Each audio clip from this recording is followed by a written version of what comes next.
Double బెడ్రూమ్ల కేటాయింపులలో పేదలకు అన్యాయం జరిగిందంటూ PDSU ఆరోపించింది. ఈ అర్హులను కాదని అగ్రవర్ణాల వారికి ధనవంతులకు డబుల్ బెడ్రూమ్లు కేటాయించారని డివిజనల్ కార్యదర్శి సునారిఖారి రాజేష్ అన్నారు.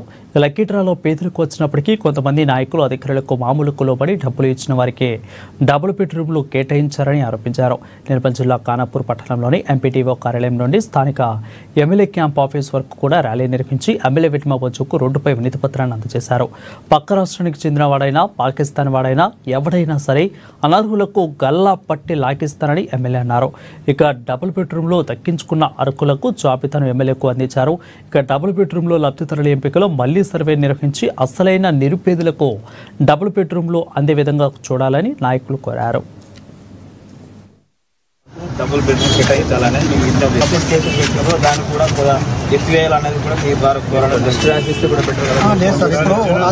ఫోన్ చేసినాము. అయితే ఒకటి రిక్వెస్ట్ ఏంటంటే అధికారులకు మొత్తం తెలుసు అక్కడ బిల్డింగ్లు ఎవరికి ఉన్నాయి, అలా కోటేశ్వర్లు ఎవరు ఏమున్నాయి అనేది అధికారులు కుటుంబ సర్వే చేయాలి.